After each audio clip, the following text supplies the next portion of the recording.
25 নম্বর ফাইলের সঙ্গে যুক্ত হবে 194 পাতার শেষটুকু অংশ। দ্বিজ কানাই রচিত ময়মনসিংহ গীতিকার অন্তর্ভুক্ত মহুয়া পালাটিকে প্রেম কেন্দ্রিক গীতিকার লাভ অ্যান্ড সেন্টিমেন্টস ব্যালাডস শ্রেণীতে ফেলা যায়। ডক্টর আশরাফ সিদ্দিকী প্রেমকেন্দ্রিক গীতিকাগুলিকেও আবার কয়েকটি ভাগে বিভক্ত করেছেন। ডক্টর সিদ্দিকীর বিভাজন অনুযায়ী মহুয়া পালাটি খাঁটি প্রেমমূলক কাহিনীর অন্তর্ভুক্ত। পৃষ্ঠা 195। প্রশ্ন 8, মহুয়া পালার খলনায়ক চরিত্র বিষয়ে আলোচনা করো। উত্তর: হুমরা বেদের পরিচয়। সে প্রথমে ডাকাত সর্দার এবং পরে যাযাবর বেদের দলের সর্দার মহুয়ার পালক পিতা। মাত্র 6 মাস বয়সে হুমরা বেদে মহুয়াকে তার মায়ের কোল থেকে চুরি করে নিয়ে আসে এবং পিতৃস্নেহে তাকে বড় করে তোলে। 6 মাসের শিশুকন্যা পরমা সুন্দরী, রাত্রিনিশাকালে হুমরা তারে করল চুরি। 24টি পরিচ্ছেদে বিভক্ত দ্বিজ কানাই রচিত ময়মনসিংহ গীতিকার অন্তর্ভুক্ত মহুয়া পালার প্রথম পরিচ্ছেদে আমরা হুমরা বেদের পরিচয় পাই। হুমরা বেদের বাস ছিল গভীর বনে। মাত্র 2টি পংক্তিতে বলা হয়েছে: চান্দ সুরজ নাই আন্দারিতে ঘেরা, বাঘ ভালুক বৈশে মাইনষের নাই লড়াচড়া, বনেতে করিত বাস হুমরা বাইদ্যা নাম, তাহার কথা শুনো কইরে হিন্দু মুসলমান। হুমরা ডাকাতের সর্দার হলেও পালায় তার ডাকাতির কোনো বিবরণ প্রদত্ত হয়নি। হুমরার চুরি করা শিশুকন্যার নামকরণ হুমরা নিজেই করেছে মহুয়া। দ্বিতীয় পরিচ্ছেদে বর্ণিত হয়েছে হুমরার সদলবলে গারো পাহাড় সংলগ্ন বনভূমি ত্যাগ করে সুন্দরী যুবতী পালিতা কন্যা মহুয়াকে নিয়ে বামনকান্দা গ্রামে খেলা দেখাতে এসেছে নদের চাঁদের বাড়ি হুমরা বেদে হৃদয়হীন। সে নদ্দার চাঁদ ও মহুয়ার পরস্পরের প্রতি গভীর ভালোবাসার বন্ধন স্বীকার করতে বা মেনে নিতে চায় না। তাদের পরস্পরকে দূরে সরিয়ে রাখার জন্য সে নদ্দার চাঁদের দেওয়া বসবাসের জন্য বাড়ি ও চাষ করার জমি ছেড়ে আবার তাদের যাযাবরের জীবন বেছে নিয়ে বামনকান্দা গ্রাম ত্যাগ করে। এমনকি সে নদ্দার চাঁদকে হত্যা করার জন্য পালিতা কন্যার হাতে বিষ মাখানো ছুরি তুলে দিয়েছে।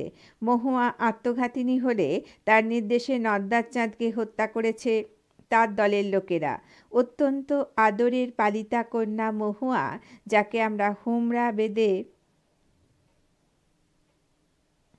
আবার পড়ছি, অত্যন্ত আদরের পালিতা কন্যা মহুয়া, যাকে হুমরা বেদে পিতামাতা স্নেহ দিয়ে 6 মাসের শিশু থেকে ষোড়শী করেছে, সেই পালিতা কন্যার মৃত্যুতে তার মোহভঙ্গ ঘটেছে। সে অনুতাপে দগ্ধ হয়েছে। হুমরা বাইদ্যা ডাক দিয়া কয়, মাইনকা ওরে ভাই, দেশেতে ফিরিয়া মোর আর কার্য নাই, বাড়ি ঘর ছাইরা ঠাকুর আইল কন্যার লাগি, দুইয়েতে পাগল ছিল এই দুইয়ের লাগি। হুমরাকে আপাত দৃষ্টিতে খলচরিত্র মনে হলেও তার মধ্যে মায়া, মমতা, স্নেহবৎসলতার পরিচয় পাওয়া যায়, যা পাঠকের মনে হুমরা বেদের প্রতি সহানুভূতি জাগায়। শেষ পর্যন্ত সে সব ত্যাগ করে বনবাসী হয় পালিতা কন্যা মহুয়ার শোকে। পৃষ্ঠা 196। প্রশ্ন 9, ষড়রিপুর কাছে মানুষ যে কত অসহায় মহুয়া পালা অবলম্বনে তা আলোচনা করো। উত্তর: ময়মনসিংহ গীতিকার অন্তর্ভুক্ত মহুয়া পালাটি শ্রেষ্ঠত্বের দাবি রাখে। এই পালাটির রচয়িতা দ্বিজ কানাই। পালাটির নায়িকা মহুয়া শুধুমাত্র অপরিব দৈহিক সৌন্দর্যের অধিকারিণী ছিল না, তার ছিল অপর্যাপ্ত আত্মিক সম্পদ। দ্বিজ কানাইয়ের মহুয়া পালাটি আলোচনা করলে দেখা যায় মানুষ তার ষড়রিপুর কাছে কত অসহায়। মানুষের ষড়রিপু বা শত্রু হল কাম, ক্রোধ, লোভ, মোহ, মদ ও মাৎসর্য অর্থাৎ পরশ্রী কাতরতা। সর্বমোট 24টি পরিচ্ছেদে গীতিকাটি বিভক্ত। প্রথম পরিচ্ছেদে বর্ণিত হয়েছে ডাকাত সর্দার হুমরা বেদে কর্তৃক কাঞ্চনপুর গ্রামের ব্রাহ্মণ কন্যা অপহরণ বৃত্তান্ত। সেই কন্যাই মহুয়া। ডাকাত সর্দার এখানে লোভের শিকার। তৃতীয় পরিচ্ছেদে অভিজাত পরিবারের বিত্তবান নদ্দার চাঁদ তার বাড়িতে বেদের দলের খেলা দেখাতে চাইলে বেদের কন্যা মহুয়াকে প্রথম দর্শনেই ভালোবেসে ফেলে, যাকে বলে লাভ অ্যাট ফার্স্ট সাইট। মহুয়ার দৈহিক সৌন্দর্যে এক প্রকার মাদকতা ছিল। এই প্রেমে পড়াকে কামগন্ধহীন বলা যায় না। নায়ক নদ্দার চাঁদ তখন প্রথম রিপু কামের শিকার। মহুয়ার জীবনে কতগুলি অস্বাভাবিক অবস্থার সৃষ্টি হয়েছে এবং যা দিয়ে সৃষ্টি হয়েছে পালাটির যাবতীয় দ্বন্দ্ব সংঘাত। সে নদ্দার চাঁদকে ভালোবেসেছে, তাকে নিয়ে সুখী হতে চেয়েছে। মহুয়ার পালক পিতা ক্রোধের বশীভূত হয়ে তা মেনে নিতে পারেনি। মহুয়া নদ্দার চাঁদকে নিয়ে পালিয়ে গিয়েও বাঁচতে পারেনি তার পালক পিতা হুমরা বেদের হাত থেকে।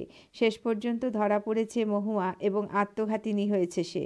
পরে হুমরার আদেশে বেদের দল নদ্দার চাঁদকে হত্যা করেছে এবং তারপর মোহমুক্তি ঘটেছে হুমরার। সে আত্মগ্লানিতে ভুগেছে এবং দল পরিত্যাগ করে একা থাকার সিদ্ধান্ত নিয়েছে। নদ্দার চাঁদকে নিয়ে মহুয়া পালিয়ে বাস করার সময় সাধু সদাগরের এবং পরে সন্ন্যাসীর কুদৃষ্টিতে পড়ে উভয়কেই উচিত শিক্ষা দিয়েছে। এই দুই লোভী কামুক ব্যক্তি মহুয়ার রূপে মুগ্ধ হয়ে কামের শিকার হয়েছে।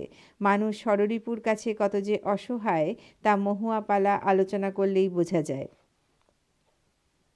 প্রশ্ন 10 টিকা লেখো। 1 ব্যালাড, 2 গীতিকা, 3 ময়মনসিংহ গীতিকা, 4 পালংসই, 5 হুমরা বাইদ্যা, 6 মাইনকেয়া বাইদ্যা, 7 নদ্দার চাঁদ, 8 গারো পাহাড়, 9 সাধু সদাগর, 10 মহুয়া পালার সন্ন্যাসী। প্রতিটির মান 5। উত্তর 1 ব্যালাড। পাশ্চাত্য দেশীয় অনেক সমালোচকের মতে ব্যালাড এক ধরনের নৃত্যসঙ্গীত। পপুলার ব্রিটিশ ব্যালাডস গ্রন্থে আর ব্রিন্সলে জনসন স্বীকার করেছেন ব্যালাড মূলত নৃত্যের সঙ্গে গীত হবার জন্য রচিত। তিনি আরও বলেছেন যে পরবর্তীকালে ব্যালাড লঘু সরল সঙ্গীতে রূপান্তরিত হয়েছে। বলা বাহুল্য যার সঙ্গে নৃত্যের কোনো সম্পর্ক থাকেনি। অন্য এক সমালোচক ফ্র্যাঙ্ক এগবার্ট ব্রিয়ান্ট ব্যালাডকে নৃত্যসঙ্গীত রূপে অভিহিত করেছেন। বলেছেন ব্যালাড শব্দটির উৎপত্তি হয়েছে ব্যালাডা থেকে, যার অর্থ নৃত্যসঙ্গীত। তিনি আরও জানিয়েছেন কোনো কোনো ক্ষেত্রে ব্যালাট বা ব্যালাল শব্দ ব্যবহৃত হয়েছে, যা উদ্ভূত ইতালীয় ব্যালেটস BALLATES ব্যালাডস থেকে, যার অর্থ নৃত্যসঙ্গীত। পাশ্চাত্য ব্যালাডের বৈশিষ্ট্য হলো 1 পাশ্চাত্য ব্যালাড হলো লোকসঙ্গীত এবং তা হলো ঘটনা প্রধান। 2 পাশ্চাত্য ব্যালাডের বিষয়বস্তু বৈচিত্র্যপূর্ণ এবং রোমহর্ষক। 3 পাশ্চাত্য ব্যালাড নাটকীয়তায় সমৃদ্ধ। 4 পাশ্চাত্য ব্যালাডের কাহিনী সংহতিপূর্ণ এবং দৃঢ়নিবদ্ধ। পৃষ্ঠা 197। 2 গীতিকা। গীতিকা একটি জটিলতামুক্ত, মূলত ঘটনাকেন্দ্রিক আখ্যান। সচরাচর যা জনপ্রিয় নাটকীয়তার মধ্যে দিয়ে কোনো প্রকার নীতি উপদেশে ভারাক্রান্ত না হয়ে সারল্য রক্ষা করে, অপরিণত চরিত্রকে উপলক্ষ করে, ঘটনা সংলাপকে আশ্রয় করে, গোষ্ঠী বিশেষের মানসিকতা সঞ্জাত হয়ে, অজ্ঞাত পরিচয় রচয়িতার আত্মনির্লিপ্তির পরিচয়বাহী, মৌখিক ঐতিহ্যে প্রাপ্ত ক্ষুদ্রাকৃতির স্তবকে রচিত সঙ্গীত। গীতিকার বৈশিষ্ট্যগুলি। ক গীতিকার রচয়িতারা প্রকাশভঙ্গিতে সংযমের পরিচয় দিয়েছেন।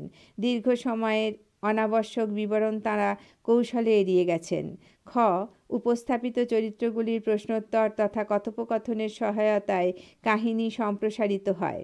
গ গীতিকা বিশেষ এক শ্রেণীর প্রতিভাবান কবিদের দ্বারা রচিত, যারা নিছক সৃষ্টির আনন্দে নয় বরং গোষ্ঠীর মানুষকে আনন্দ দিতে, সেই সঙ্গে নিজেদের উপার্জনের মাধ্যম রূপে এবং নিজেদের সৃজনী প্রতিভার পরিচয় রাখতে গীতিকা রচনায় ব্রতী হয়েছিলেন।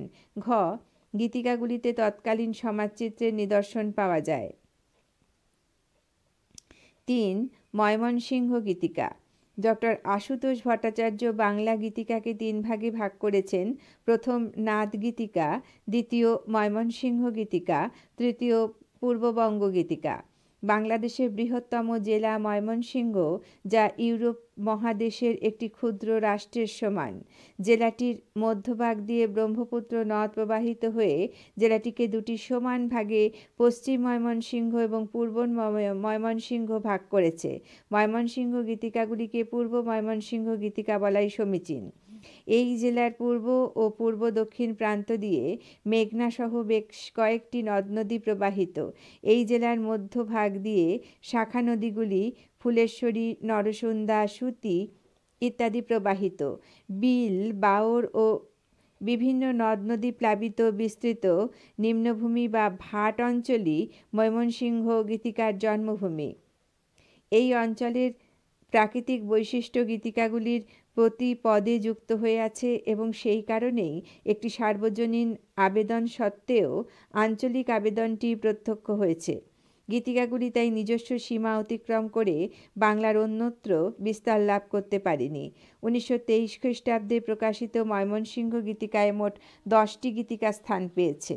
1 মহুয়া, 2 মলুয়া, 3 চন্দ্রাবতী, 4 কমলা, 5 দেওয়ান ভাবনা, 6 দস্যু কেনারামের পালা, 7 রূপবতী, 8 লীলা ও কঙ্ক, 9 কাজল রেখা, 10 দেওয়ান মদিনা।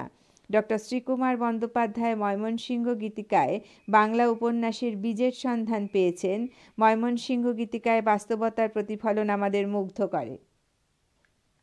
4 পালংসই দ্বিজ কানাই রচিত ময়মনসিংহ গীতিকার অন্তর্ভুক্ত। মহুয়া পালার একটি পার্শ্ব চরিত্র পালংসই। সে মহুয়া পালার নায়িকা তথা কেন্দ্রীয় চরিত্র মহুয়ার প্রাণের সই। মাত্র 6 মাস বয়সে মায়ের কোল থেকে ডাকাত সর্দার হুমরা বেঁধে চুরি করে আনা সুন্দরী ব্রাহ্মণ কন্যা মহুয়ার সঙ্গে নদের চাঁদের পবিত্র প্রেমের কথা একমাত্র পালংসই অনুভব করতে পেরেছিল। মহুয়ার একমাত্র প্রিয় সখী হিসাবে সে সুখে দুঃখে সর্বক্ষণ মহুয়ার সঙ্গিনী ছিল। পৃষ্ঠা 198। মহুয়ার আত্মহননের পর তার কবরের পাশে চিরদিন চোখের জলে অপেক্ষারত পালংসই সকলের দৃষ্টি আকর্ষণ করে। রইল তথা পালংসই সুখ দুঃখের সাথী, কান্দিয়া পোহায় কন্যা যায়রে দিনরাতি। পালংসইয়ের বিলাপ আমাদের ব্যথিত করে। উঠো উঠো সখী তুমি কত নিদ্রা যাও, আমি ডাকি পালংসই একবার কথা কও। পালংসই বাইরে ক্ষুদ্র হয়েও অন্তরে মহৎ। মহতের ত্যাগ মানুষের দৃষ্টি আকর্ষণ করে, ক্ষুদ্রের ত্যাগ সকলের দৃষ্টির আড়ালে থেকে যায়। সখীর জন্য তার আত্মত্যাগ মহত্বের পরিচয় বহন করে। 5 হুমরা বাইদ্যা দ্বিজ কানাই রচিত ময়মনসিংহ গীতিকার অন্তর্ভুক্ত মহুয়া পালার একটি উল্লেখযোগ্য চরিত্র ডাকাত তথা বেদের দলের সর্দার হুমরা বাইদ্যা বা বেদে। পালাটিতে আপাতদৃষ্টিতে হুমরার চরিত্রটি খল চরিত্ররূপে প্রতিপন্ন হলেও পালার অন্তিমে পালিতা কন্যা মহুয়া আত্মহননের পর এবং তার নির্দেশ মতো নায়ক নদ্দার চাঁদকে হত্যা করার অব্যবহিত পরে তাকে অনুতাপে দগ্ধ হতে দেখা যায়। অনুতাপ দগ্ধ পিতৃহৃদয় পাঠকদের মনে সহানুভূতি জাগায়। মহুয়া ও নদ্দার চাঁদের প্রেমের পথে সে কাঁটা হয়ে দাঁড়িয়েছে। নদ্দার চাঁদের হাত থেকে পালিতা কন্যা মহুয়াকে রক্ষা করার জন্য সে নদের চাঁদের দেওয়া বাসস্থান এবং চাষের জমি ছেড়ে দলবল সহ চলে যেতে দ্বিধাবোধ করেনি। মহুয়া পালার মহুয়া ও নদের চাঁদের করুণ পরিণতির জন্য হুমরা বেদেই দায়ী। তবুও সে স্নেহবৎসল পিতা, মাইনকা বাইদ্যার যোগ্য দাদা। সব কিছুতেই সে ভাইয়ের মতামত নেয়। মাত্র 6 মাসের সুন্দরী কন্যা মহুয়াকে সে মায়ের কোল থেকে চুরি করে পিতা স্নেহ দিয়ে পালন করেছে। পালার শেষে মহুয়া এবং নদের চাঁদের মৃতদেহ কবরস্থ করে সে নিজের দল ছেড়ে একাকী বনবাসী হয়েছে। 6 মাইনকিয়া বাইদ্যা আসল নাম মানিক। পূর্ব ময়মনসিংহের উচ্চারণে মাইনকিয়া হয়েছে এবং বেদে হয়েছে বাইদ্যা। মানিক বা মাইনকিয়া সর্দার হুমরা বাইদ্যার ছোট ভাই এবং সর্বক্ষণের সঙ্গী। হুমরা বাইদ্যা সব ব্যাপারে ছোট ভাইদের মতামত নিয়ে থাকে। হুমরা অপেক্ষা মাইনকিয়া অনেক বেশি বিষয়ী।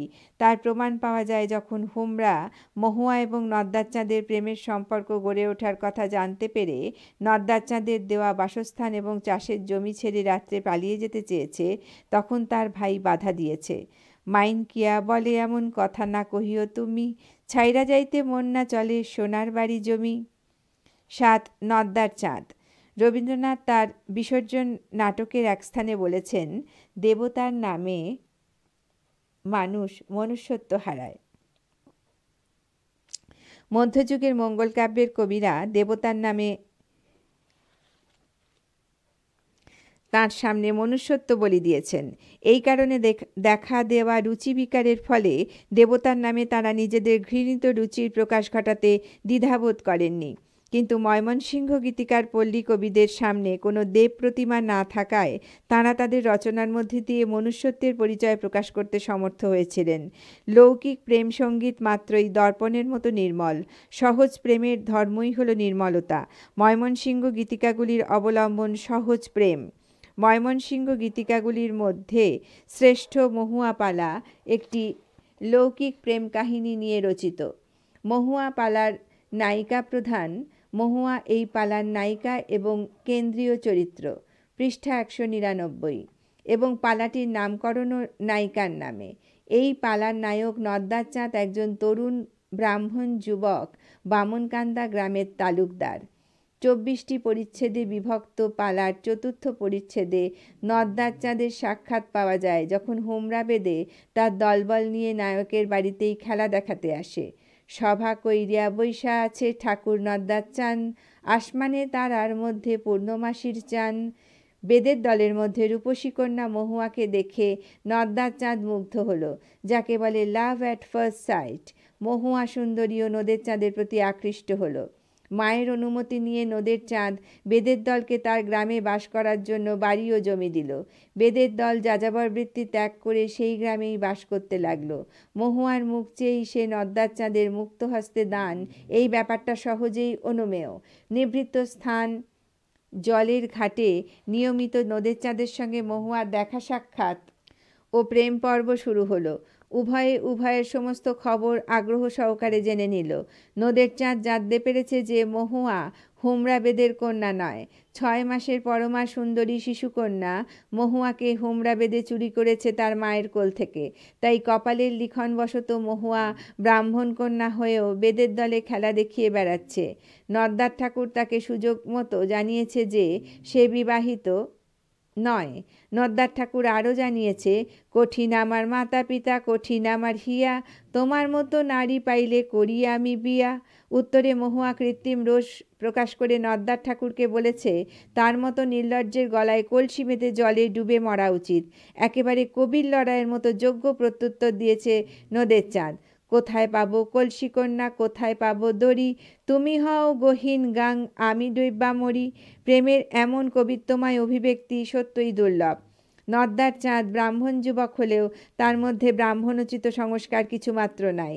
সে প্রথম দর্শনেই মহুয়াকে ভালোবেসেছে। মহুয়াকে দেখা মাত্রই তার মধ্যে প্রেমের শতদল আপনা হতেই বিকশিত হয়েছে। প্রেমের অপরিমিত শক্তি তাকে বাধা অতিক্রম করার সাহস জুগিয়েছে। হোমরা বেদে যখন জানতে পেরেছে তাদের গোপন অভিসারের কথা, তখন বেদের দল নিয়ে তাদের ঘরবাড়ি ছেড়ে আবার যাযাবর বৃত্তি গ্রহণ করেছে। 10ম পরিচ্ছেদে বেদের দলের পলায়নের সংবাদে নদ্দার ঠাকুরের প্রতিক্রিয়া বর্ণিত হয়েছে। যখন নাকি নদ্দার ঠাকুর এই কথা শুনিল, খাইতে বইয়া মুখের গরাস ভূমিতে ফেলিল। এরপর মায়ের কাছে মিথ্যাচার করে সে দেশান্তরী হয়েছে প্রেমিকার খোঁজে। দীর্ঘ 6 মাস পর আবার তারা মিলিত হয়েছে, কিন্তু হোমরা বেদের চোখ এড়াতে পারেনি। মহুয়া তাকে গৃহে ফিরে যাবার পরামর্শ দিলে সে মেনে নিতে পারেনি। তোমায় যদি না পাই কন্যা, আর না যাবাম বাড়ি, এই হাতে মারলো কন্যা আমার গলায় ছুরি। বীরাঙ্গনা নায়িকা নায়ককে নিয়ে ঘোড়ায় চড়ে দেশান্তরী হয়েছে। তাদের জীবনে বারবার এসেছে বাধা। নদ্দার চাঁদের প্রাণ সংশয় হয়েছে। মহুয়া তার রূপের জন্য ধূর্ত সদাগর ও অসৎ সন্ন্যাসীর পাল্লায় পড়ে প্রত্যুৎপন্ন মতিত্বের জোরে সব বাধা অতিক্রম করেও শেষ রক্ষা হয়নি। পালক পিতার নির্দেশ মেনে প্রেমিকের গলায় ছুরি না মেরে সে নিজে আত্মঘাতিনী হয়েছে এবং বেদের দল হত্যা করেছে নদের চাঁদকে। শেষে হোমরা বেদে পর্যন্ত অনুতপ্ত হয়েছে। পৃষ্ঠা 200। বাড়ি ঘর ছাইরা ঠাকুর আইলা কন্যার লাগি, দুইয়েই পাগল ছিল এই দুইয়ের লাগি। হোমরার আদেশে তারা কয় বড় কাটিল, একসঙ্গে 2 জনে মাটি চাপা দিল। 8 গাঢ় পাহাড়। দ্বিজকানাই রচিত ময়মনসিংহ গীতিকার অন্তর্ভুক্ত মহুয়া পালায় প্রথম পরিচ্ছেদেই গারো পাহাড়ের কথা পাওয়া যায়। গারো নামে একটি অন্ধকারময় বাঘ ভালুক ইত্যাদি জন্তু জানোয়ার ভরা বনে হুমরা বাইদ্যা নামে ডাকাত দলের সর্দার এক বেদে বাস করত। গারো পাহাড়ের উত্তরে হিমানী পর্বত এবং তার উত্তরে সমুদ্র। 9. সাধু সদাগর। সাধু নামের এই অসাধু ব্যক্তিটির উপস্থিতি মহুয়া পালার সপ্তদশ পরিচ্ছেদে। নদের চাঁদ ও মহুয়া হুমরা বেদের দলের ডেরা থেকে সকলের চোখ এড়িয়ে পালিয়ে যাওয়ার পথে পার্বত্য নদীর তীরে দাঁড়িয়ে সাধু সদাগরের ডিঙা দেখতে পেয়ে তাদের থামতে বলে এবং নদী পার করে দেওয়ার অনুরোধ জানায়। গৈন গম্ভীরা নদী সাঁতারও না জানি, পার কইরা দিলে বাঁচে এ দুটি পরাণী। নামেতে সাধু হলেও সদাগর ব্যক্তিটির চরিত্র ভালো ছিল না, তা প্রথম প্রতিক্রিয়াতেই টের পাওয়া যায়। কন্যারে দেখিয়া সাধু মন হইল পাগল, সে মহুয়া রূপে পাগল হয়ে তাদের নদী পার করে দেওয়ার উপকারের অছিলায় ডিঙিতে তোলে। সদাগর সাধু মাঝি মাল্লাদের সঙ্গে পরামর্শ করে রূপসী কন্যা মহুয়াকে ভোগ করার ইচ্ছায় সঙ্গী নদের চাঁদকে কৌশলে নদীর জলে ফেলে দেয়। এরপর সদাগর সুন্দরী কন্যার মন পাবার জন্য নানা রকম লোভের ইঙ্গিত দেয়। হীরামণি যথায় পাইবাম ভালা বান্না দিয়া, 1,00,000 টাকার হার তোমায় দিব গড়াইয়া। প্রাণের বন্ধু প্রেমিক নদের চাঁদের জীবন রক্ষা করার জন্য মহুয়া মিথ্যার আশ্রয় নিতে বাধ্য হয়েছে। সে কপট ভালোবাসা দেখিয়ে সাধুকে বিষ মেশানো পান খাইয়ে এবং সাধুর ডিঙা জলে ডুবিয়ে নদীতে ঝাঁপ দিয়েছে প্রেমিককে উদ্ধার করবার জন্য।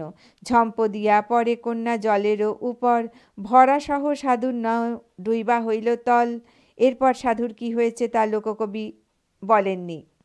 10. মহুয়া পালার সন্ন্যাসী। মহুয়া পালার 20 পরিচ্ছেদে আছে সন্ন্যাসীর পালা। বনের মধ্যে ভগ্ন দেবমন্দিরে সন্ন্যাসীর বাস। সন্ন্যাসীর মতোই জটাজুটোধারী মুখময় দাড়ি গোঁফ। বুদ্ধিমতী মহুয়া সন্ন্যাসীর পায়ে ধরে কান্নাকাটি করে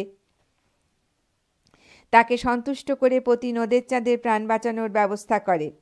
সন্ন্যাসীর অভিপ্রায় উপলব্ধি করতে পেরে মহুয়া বলে, স্বামী রে বাঁচাও আগে, সত্য করি আমি, যাহা চাও তাহা দিব বাঁচাইলে পরাণী। পৃষ্ঠা 201। সর্বত্যাগী সন্ন্যাসী হলে এই ভণ্ড ব্যক্তিটি দেহের ক্ষুধা জয় করতে সমর্থ হয়নি, তাই সুন্দরী মহুয়া যৌবনে সে আকৃষ্ট হয়ে তাকে কুপ্রস্তাব দেয়।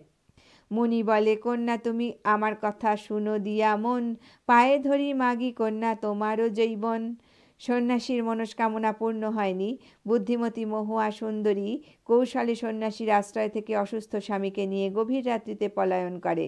সন্ন্যাসীর আর কোনো খবর পল্লীকবি পাঠককে জানাননি।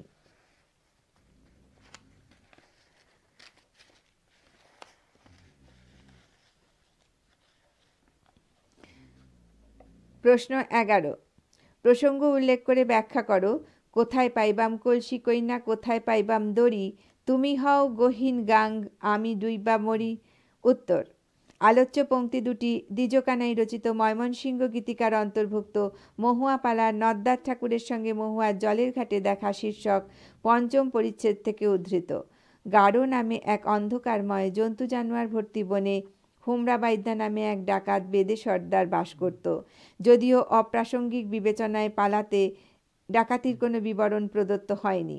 হুমরা বাইদ্যা তার ভাই মাইনকা বাইদ্যা সহ দলবল নিয়ে দেশ বিদেশে খেলা দেখিয়ে বেড়াত। ধনু নদীর তীরে কাঞ্চনপুর নামক গ্রামের এক বৃদ্ধ ব্রাহ্মণের 6 মাসের সুন্দরী কন্যাকে মায়ের কোল থেকে হুমরা চুরি করে এবং মহুয়া সুন্দরী নাম দিয়ে কন্যার স্নেহে বড় করেছে। ষোড়শী যুবতী মহুয়া বেদের দলের সঙ্গে খেলা দেখিয়ে বেড়ায়। মহুয়া পালার অপরূপ সুন্দরী নায়িকা মহুয়া হুমরা বাইদ্যার দলের সঙ্গে বামুনকান্দা গ্রামের তালুকদার ব্রাহ্মণ যুবক নদ্দার চাঁদের বাড়িতে খেলা দেখাতে এলে নদ্দার চাঁদ বেদের কন্যা মহুয়া সুন্দরীর সৌন্দর্যে আকৃষ্ট হয়ে তার প্রেমে পড়ে, যাকে বলে লাভ অ্যাট ফার্স্ট সাইট। খেলা দেখানোর পরে নদ্দার ঠাকুর আশাতীত পুরস্কার দিয়েছে মহুয়া সুন্দরীর মুখ চেয়ে, আর দিয়েছে বসতি করার জন্য গৃহ এবং চাষের জমি। গ্রামের উপকণ্ঠে বেদের দল চাষবাস করে আর খেলা দেখিয়ে সুখে দিন কাটায়। একদিন মহুয়ার সঙ্গে দেখা হলে নদ্দার চাঁদ তাকে পরদিন একাকিনী সন্ধ্যায় জলের ঘাটে আসার জন্য অনুরোধ করে। মহুয়া যথাসময়ে জলের ঘাটে উপস্থিত হলে নর্দার চাঁদ তার পরিচয় জিজ্ঞেস করে জানতে পারে সে বেদের মেয়ে নয়, কপালের লিখনবশত ভাগ্যদোষে বেদের দলের সঙ্গে খেলা দেখিয়ে বেড়াচ্ছে। নর্দার চাঁদের সহানুভূতির স্পর্শে জনমদুখিনী মহুয়ার মনের দুঃখ চাপা থাকেনি, অর্গলমুক্ত হয়ে নির্গত হয়েছে। তার চিত্ত দুর্বার হয়ে উঠেছে, তাই কৌশলে জেনে নিয়েছে নর্দার চাঁদ বিবাহিত নয়। মহুয়ার প্রতি তীব্র আকর্ষণবশত নর্দার চাঁদ খোলাখুলি জানিয়েছে যে সে অবিবাহিত এবং মহুয়ার মতো সুন্দরী নারী পেলে বিবাহ করতে রাজি। এ কথার উত্তরে কৃত্রিম ক্ষোভ দেখিয়ে মহুয়া নর্দার ঠাকুরকে নির্লজ্জ বলেছে এবং শুধু তাই নয়, সে আরও বলেছে যে তার মতো নির্লজ্জ মানুষের গলায় কলসি বেঁধে জলে ডুবে মরা উচিত। নর্দার ঠাকুর কবির লড়াইয়ের যোগ্য কবির যোগ্য প্রত্যুত্তরের মতো উপযুক্ত জবাব দিয়ে তার মনের কথাই প্রকাশ করেছে যে মহুয়া যদি গভীর নদী হতে রাজি থাকে তাহলে নর্দার চাঁদ সেই নদীতে নিমজ্জিত হতে পারে। প্রেমের এমন কবিত্বময় অভিব্যক্তি দুর্লভ। নর্দার ঠাকুর যে মুহূর্তে মহুয়াকে দেখেছে সেই মুহূর্তেই সে নিজের বলতে যা কিছু সব বিসর্জন দিয়েছে। সে চেয়েছে মহুয়ার মধ্যেই তার সকল অস্তিত্ব সম্পূর্ণ বিলুপ্ত করে দিতে। পৃষ্ঠা 202। প্রসঙ্গ আবার পড়ছি। পৃষ্ঠা 202, প্রশ্ন 12। প্রসঙ্গ উল্লেখ করে ব্যাখ্যা করো। বন্ধুরে লইয়া আমি ওইবাম দেশান্তরী, বিষ খাইয়া মরবাম কিংবা গলায় দিবাম দড়ি। উত্তর। আলোচ্য পংক্তি দুটি দ্বিজকানাই রচিত ময়মনসিংহ গীতিকার অন্তর্ভুক্ত মহুয়া পালার পালংসই ও মহুয়ার কথোপকথন শীর্ষক 6ষ্ঠ পরিচ্ছেদ থেকে উদ্ধৃত। পংক্তি দুটি মহুয়া পালার নায়িকা তথা কেন্দ্রীয় চরিত্র মহুয়া সুন্দরী তার পালংসইকে বলেছে। গাঢ় নামে এক জন্তু জানোয়ারে ভর্তি বনে হোমরা বাইদ্যা নামে এক ডাকাত বেদে সর্দার বাস করত। যদিও অপ্রাসঙ্গিক বিবেচনায় পল্লীকবি পালাতে তার ডাকাতির কোনো বিবরণ দেননি। হোমরা বাইদ্যা তার ভাই মাইনকেয়া বাইদ্যা সহ দলবল নিয়ে দেশ দেশান্তরে খেলা দেখিয়ে বেড়াত। ধনু নদীর তীরে কাঞ্চনপুর গ্রামের এক বৃদ্ধ ব্রাহ্মণের 6 মাসের সুন্দরী কন্যাকে তার মায়ের কোল থেকে হোমরা বাইদ্যা চুরি করে এবং মহুয়া সুন্দরী নাম দিয়ে কন্যা স্নেহে বড় করে তুলেছে। ষোড়শী সুন্দরী যুবতী মহুয়া বেদের দলের সঙ্গে খেলা দেখিয়ে বেড়ায়। মহুয়া পালার অপরূপ এই সুন্দরী যুবতী নায়িকা মহুয়া হোমরা বাইদ্যার দলের সঙ্গে বামনকান্দা গ্রামের তালুকদার ব্রাহ্মণ যুবক নর্দার চাঁদের বাড়িতে খেলা দেখাতে এলে নর্দার চাঁদ বেদের মেয়ে মহুয়ার দৈহিক সৌন্দর্যে আকৃষ্ট হয়ে তার প্রেমে পড়ে, যাকে বলে লাভ অ্যাট ফার্স্ট সাইট। খেলা দেখানোর পর বেদের দলকে নর্দার ঠাকুর আশাতীত পুরস্কার দেয় এবং গ্রামের উপকণ্ঠে নদীর ধারে তাদের বসবাসের জন্য গৃহ এবং চাষবাসের জন্য জমি দান করে মহুয়ার মুখ চেয়ে বেদের দল বামনকান্দা গ্রামে সুখে বাস করতে থাকে। একদিন মহুয়ার সঙ্গে নর্দার চাঁদের রাস্তায় দেখা হলে সে মহুয়াকে পরের দিন সন্ধ্যায় জলের ঘাটে আসতে অনুরোধ করে। পরের দিন যথাসময়ে মহুয়া জলের ঘাটে এলে নর্দার চাঁদ তার পরিচয় জিজ্ঞেস করে জানতে পারে মহুয়ার দুঃখের কাহিনী। সে বেদের কন্যা নয়, কপালের লিখন আর ভাগ্যদোষে ব্রাহ্মণ কন্যা হয়ে বেদের দলের সঙ্গে খেলা দেখিয়ে বেড়াচ্ছে। মহুয়ার কৌশলে বিবাহিত কিনা জানতে চাওয়া প্রশ্নের উত্তরে নর্দার চাঁদ নিজেকে অবিবাহিত জানিয়ে মহুয়া রাজি থাকলে তাকে বিবাহ করতে চেয়েছে। মহুয়া কৃত্রিম ক্ষোভ দেখিয়ে নর্দার ঠাকুরকে নির্লজ্জ বলেছে এবং গলায় কলসি বেঁধে জলে ডুবে মরতে বলায় নর্দার চাঁদ কবিকে উত্তর দিয়ে তাকেই গভীর নদী হতে বলেছে যার মধ্যে সে ডুবে মরতে চায়। মহুয়া তার পালংসইকে সব কথা জানালে সে তার মনের অবস্থা বিবেচনা করে 7 দিন জলের ঘাটে না যাওয়ার উপদেশ দিয়েছে। মহুয়া তা মানতে রাজি হয়নি, কারণ সে নর্দার চাঁদকে প্রাণ মন সমর্পণ করে দিয়েছে। তার পক্ষে আর ফিরে আসার উপায় নেই। সে নর্দার চাঁদকে স্বামী হিসেবে মনে মনে বরণ করে নিয়েছে। চন্দ্র সূর্য সাক্ষ্যসই সাক্ষী হইত তুমি, নর্দার ঠাকুর হইল আমার প্রাণের স্বামী। মহুয়া তার সখীকে আরও বলেছে যে পৃথিবীর এমন কোনো স্থান নেই যেখানে তাকে নর্দার চাঁদের কাছ থেকে আলাদা করে বেঁধে রাখা যাবে। প্রয়োজন হলে তার প্রাণের বন্ধু নর্দার চাঁদকে নিয়ে সে অন্য দেশে পালিয়ে যাবে, এমনকি সে বন্ধুর জন্য বিষ খেয়ে আত্মঘাতিনী হতেও রাজি। পংক্তি দুইটির মধ্যে দিয়ে মহুয়া সুন্দরী তার প্রেমিক নর্দার চাঁদের প্রতি তার হৃদয়ের অকৃত্রিম ভালোবাসা প্রকাশ পেয়েছে, যাতে কোনো রকম সন্দেহের লেশমাত্র নেই। প্রাণের বন্ধুকে পাবার জন্য মহুয়া পাগল। পৃষ্ঠা 203, প্রশ্ন 13। প্রসঙ্গ উল্লেখ করে ব্যাখ্যা করো। ভাঙ্গা ঘর পড়িয়া রইছে, চালে নাইরে ছানি, পিঞ্জিরও করিয়া খালি উড়াইছে পৈঘিনী। উত্তর, আলোচ্য পংক্তি দুটি দ্বিজকানাই রচিত ময়মনসিংহ গীতিকার অন্তর্ভুক্ত মহুয়া পালার মায়ের নিকট হইতে নদ্যাচাঁদের বিদায় গ্রহণ শীর্ষক 11 পরিচ্ছেদ থেকে উদ্ধৃত। 24টি পরিচ্ছেদে বিভক্ত পালার 11 পরিচ্ছেদের শুরুতে নায়ক নদ্যাচাঁদের গলায় শোনা গেছে আলোচ্য পংক্তি দুইটি। গাঢ় নামে একটি জন্তু জানোয়ারে ভর্তি বনে হোমরা বাইদ্যা নামে এক ডাকাত বেদে সর্দার বাস করত। যদিও অপ্রাসঙ্গিক বিবেচনায় পল্লী কবি ডাকাতির কোনো বিবরণ পালাতে প্রদান করেননি। হোমরা বাইদ্যা তার ভাই মাইনকা বাইদ্যা সহ দলবল নিয়ে দেশ দেশান্তরে খেলা দেখিয়ে বেড়ায়। ধনু নদীর তীরে কাঞ্চনপুর গ্রামের এক বৃদ্ধ ব্রাহ্মণের 6 মাসের সুন্দরী শিশুকন্যাকে মায়ের কোল থেকে চুরি করে হোমরা বাইদ্যা তার মহুয়া সুন্দরী নাম দিয়ে পিতৃস্নেহে বড় করে তোলে। ষোড়শী যুবতী মহুয়া বেদের দলের সঙ্গে খেলা দেখিয়ে বেড়ায়। মহুয়া পালার অপরূপ এই সুন্দরী নায়িকা মহুয়া হোমরা বাইদ্যার দলের সঙ্গে বামনকান্দা গ্রামের তালুকদার ব্রাহ্মণ যুবক নদ্যাচাঁদের বাড়িতে খেলা দেখাতে এলে নদ্যাচাঁদ বেদের মেয়ে মহুয়ার দৈহিক সৌন্দর্যে আকৃষ্ট হয়ে তার প্রেমে পড়ে যায়, যাকে বলে লাভ অ্যাট ফার্স্ট সাইট। খেলা দেখানোর পর বেদের দলকে নদ্যার ঠাকুর আশাতীত পুরস্কার দেয় এবং গ্রামের উপকণ্ঠে নদীর ধারে বেদের দলকে বসবাসের জন্য গৃহ তৈরি করে দেয় এবং চাষবাসের জন্য জমি দান করে। হোমরা বাইদ্যার দল সুখে বসবাস করতে থাকে। নদ্যাচাঁদের সঙ্গে মহুয়ার প্রতিদিন সন্ধেবেলা জলের ঘাটে দেখা হতে থাকে এবং তারা পরস্পরকে পরিচয় জানতে চায়।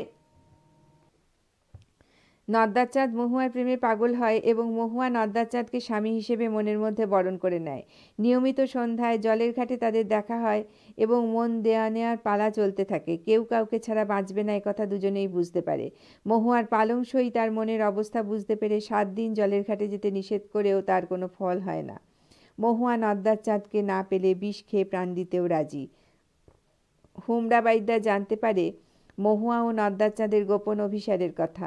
সে মাইনকা ভাইকে বামনকান্দা গ্রাম ছেড়ে পালিয়ে যাবার কথা বলতে মাইনকা বাইদ্যা এত সুখ ছেড়ে যেতে চায় না। ঋতুর আবর্তনে বসন্তকাল আসে। নদ্যাচাঁদের বাঁশির শব্দে মহুয়ার ঘুম ভেঙে যায়। তারা চাঁদনি রাতে জলের ঘাটে আসে। তাদের মিলন দৃশ্য হোমরা লুকিয়ে লুকিয়ে দেখে। মহুয়ার শেষ বিদায় নিতে আসে নদের চাঁদের কাছে। তারা উত্তর দেশে যাচ্ছে। নদের চাঁদকে যেতে বলে। সেখানে গেলে মহুয়া তাকে শালি ধানের চিড়া, সবরি, কলা ও মহিষের দুধের দই খাওয়াবে। বেদের দল রাতের অন্ধকারে সব কিছু নিয়ে পালিয়ে যায়। পড়ে থাকে সুখের ঘর, জমি, সব কিছুই। খেতে বসা অবস্থায় বেদের দলের পলায়নের খবর পেয়ে নদ্যাচাঁদের মুখের গ্রাস মাটিতে পড়ে গেল। নদ্যার ঠাকুর নির্বাক হয়ে যায়। তার মা বাবা ডাক দিয়েও নদ্যাচাঁদের সাড়া পায় না। নদ্যাচাঁদ বেদের আস্তানায় এসে দেখতে পেল তাদেরকে থাকার জন্য তৈরি করে দেওয়া ঘর ভাঙা, মাথার উপর খড়ের ছাউনি নেই। তার মনে হয় খাঁচা খালি করে পক্ষিণী উড়ে গেছে। এখানে খাঁচা বলতে পল্লীকবি নদ্যাচাঁদের হৃদয়কে বোঝাতে চেয়েছেন এবং পক্ষিণী বলতে সুন্দরী মহুয়া সুন্দরীকে বোঝানো হয়েছে। নদ্যাচাঁদের হৃদয়ের মধ্যে প্রেমের ফাঁদে বন্দিনী পক্ষিণী মহুয়া খাঁচা অর্থাৎ নদ্যাচাঁদের বুক ভেঙে উড়ে গেছে। পৃষ্ঠা 204, প্রশ্ন 14। প্রসঙ্গ উল্লেখ করে ব্যাখ্যা করো। কোন সাপেরে জানি কন্যা করিল দংশন, আজি কেন কন্যা তোমার এমন হইল মন। উত্তর, আলোচ্য পংক্তি দুটি দ্বিজকানাই রচিত ময়মনসিংহ গীতিকার অন্তর্ভুক্ত 24 পরিচ্ছেদে সমাপ্ত মহুয়া পালার বনে পর্যটন ও বিপদ শীর্ষক 20তম পরিচ্ছেদ থেকে উদ্ধৃত। পংক্তি দুইটির বক্তা মহুয়া পালার নায়ক নদ্যাচাঁদ নায়িকা মহুয়ার প্রতি বলা হয়েছে কন্যা সম্বোধন করে। গাঢ় নামক একটি জন্তু জানোয়ারে ভর্তি বনে হোমরা বাইদ্যা নামে এক ডাকাত বেদে সর্দার বাস করত। অপ্রাসঙ্গিক বিবেচনায় পল্লীকবি ডাকাতির কোনো বিবরণ প্রদান করেননি। হোমরা বাইদ্যা তার ভাই মাইনকা বাইদ্যা সহ দলবল নিয়ে খেলা দেখাতে দেশ দেশান্তরে যায়। ধনু নদীর তীরে কাঞ্চনপুর গ্রামের এক বৃদ্ধ ব্রাহ্মণের 6 মাসের সুন্দরী শিশুকন্যাকে মায়ের কোল থেকে চুরি করে হোমরা বাইদ্যা তার মহুয়া সুন্দরী নাম দিয়ে পিতৃস্নেহে বড় করে তোলে। ষোড়শী যুবতী মহুয়া বেদের দলের সঙ্গে খেলা দেখিয়ে বেড়ায়। বেদের দল খেলা দেখাতে বামনকান্দা গ্রামের তালুকদার ব্রাহ্মণ যুবক নদ্দার চাঁদের বাড়িতে গেলে নদ্দার চাঁদ বেদের মেয়ে মহুয়ার দৈহিক সৌন্দর্যে আকৃষ্ট হয়ে তার প্রেমে পড়ে, যাকে বলা হয় লাভ অ্যাট ফার্স্ট সাইট।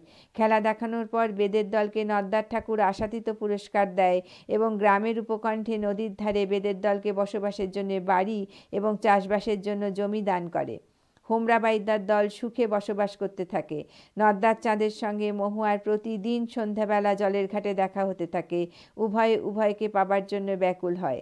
হোমরা বেদে একদিন আড়াল থেকে তাদের মিলন দৃশ্য দেখে ফেলে এবং বামনকান্দা গ্রাম থেকে একদিন গভীর রাত্রিতে পালিয়ে যায়, তাদের জন্য দান করা থাকার ঘর এবং চাষের জমি ফেলে রেখে। নদের চাঁদের মহুয়ার বিরহ সহ্য করা কঠিন হয়ে উঠলে সে মায়ের কাছে তীর্থে যাওয়ার নামে মিথ্যা কথা বলে মহুয়ার খোঁজে যাত্রা করল।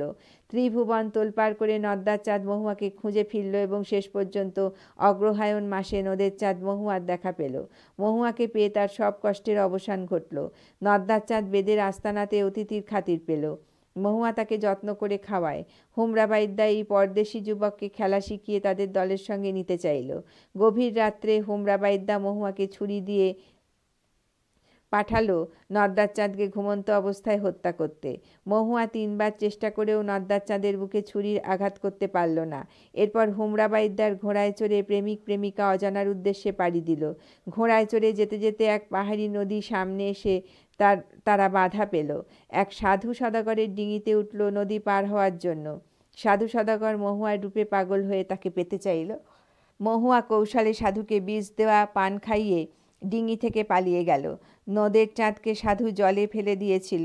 মহুয়া নদের চাঁদের খোঁজে ঘুরে বেড়াতে লাগলো এবং এক ভাঙা দেব মন্দিরে নদ্দার চাঁদকে প্রায় মৃত অবস্থায় আবিষ্কার করলো। এক সন্ন্যাসীর দেখা পেয়ে তার দেওয়া ভেষজে নদ্দার চাঁদ সুস্থ হলো, কিন্তু সন্ন্যাসী মহুয়াকে কামনা করলে মহুয়া অসুস্থ নদ্দার চাঁদকে কাঁধে নিয়ে সন্ন্যাসীকে ফাঁকি দিয়ে পালিয়ে গেল। 6 মাস কেটে যাওয়ার পর নদ্দার চাঁদ সুস্থ হলো। তারা বেশ সুখেই দিন কাটাচ্ছিল। একদিন মহুয়া পালংশইয়ের বাঁশি শুনতে পেল। বিপদের আশঙ্কায় চমকে ওঠে সে। ছোটবেলায় হোমরা বাইদ্যা মহুয়াকে চুরি করে এনেছিল মায়ের কোল থেকে। আজ হোমরা বাইদ্যা মহুয়ার কাছ থেকে নদ্দার চাঁদকে ছিনিয়ে নিতে এসেছে। সেই অমঙ্গলের চিন্তায় মহুয়ার দারুণ মাথার যন্ত্রণা শুরু হলো। সে নদ্দার চাঁদের কাঁধে ঢলে পড়ল। নদ্দার চাঁদের মনে হলো যেন মহুয়াকে কোনো বিষধর সর্প এসে দংশন করেছে। নদ্দার চাঁদ মহুয়ার মনের এই অবস্থার কোনো কূল কিনারা খুঁজে পাচ্ছে না।